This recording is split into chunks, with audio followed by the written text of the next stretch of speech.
আসসালামু আলাইকুম বন্ধুরা, Handicrafts.BD এর পক্ষ থেকে আপনাদেরকে স্বাগতম।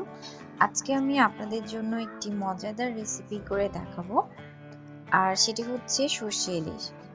তাহলে চলুন দেখে নিই সর্ষে ইলিশ রান্না করার জন্য আমাদের কি কি উপকরণ লাগছে।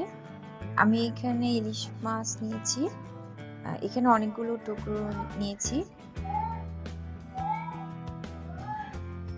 এখন 1 চামচ হলুদ গুঁড়ো, 1 চামচ মরিচের গুঁড়ো, এখানে পেঁয়াজ বাটা নিয়েছি, 4-5টা কাঁচামরিচ, সর্ষে, আমি এখানে হলুদ সর্ষেটা ব্যবহার করব, পরিমাণ মতো লবণ, অল্প পরিমাণ কালো জিরা, আর হচ্ছে সরিষার তেল।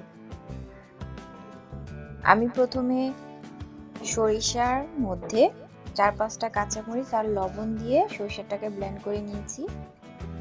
কাঁচামরিচ আর লবণ দিয়ে সরিষা ব্লেন্ড করলে আর সরিষাটা তেতো লাগে না।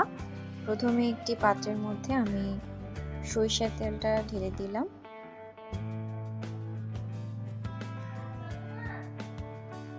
এর মধ্যে এখন অল্প কয়েকটা কালো জিরা দিয়ে দিলাম। এখন এর মধ্যে পেঁয়াজ বাটাটা দিয়ে দিচ্ছি।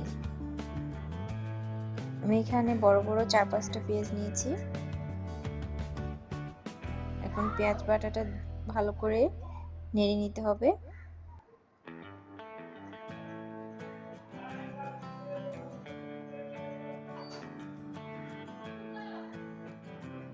এখন এর মধ্যে আমি হলুদ গুঁড়ো আর মরিচের গুঁড়ো একটু অল্প পরিমাণ পানি দিয়ে মিক্স করে নিয়েছিলাম, ওইটা দিয়ে দিচ্ছি।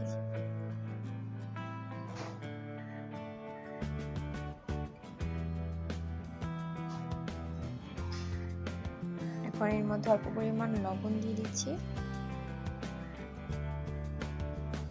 এখন এটাকে ভালো করে নিয়ে নিতে হবে।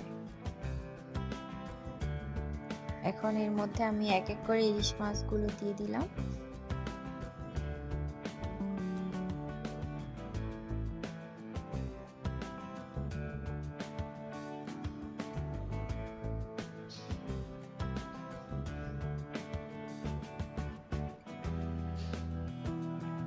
ইলিশ মাছগুলো দিয়ে আমি কিছুক্ষণের জন্য ঢেকে রাখছি।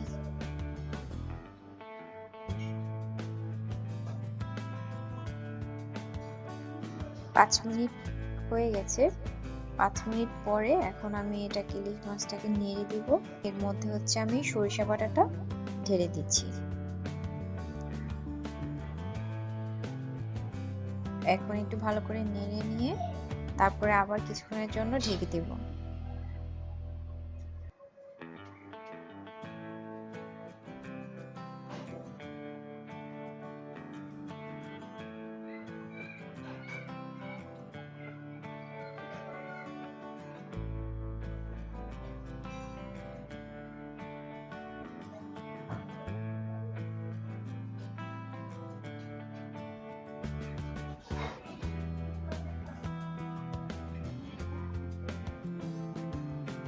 দু মিনিট পরে ঢাকনা উঠিয়ে এর মধ্যে আমি 4-5টা কাঁচামরিচ দিয়ে দিচ্ছি। এখন আবার ঢেকে দিলাম।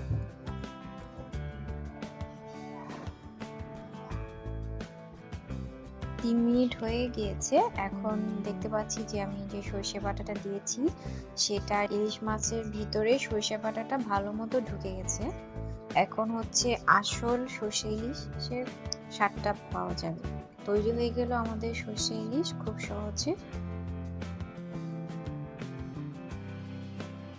আশা করছি আপনারা অবশ্যই বাসায় ট্রাই করবেন। আর আমার ভিডিওটি ভালো লাগলে অবশ্যই সাবস্ক্রাইব করবেন, লাইক করবেন আর আপনাদের কমেন্ট জানাবেন। ধন্যবাদ, ভালো থাকবেন। আসসালামু আলাইকুম।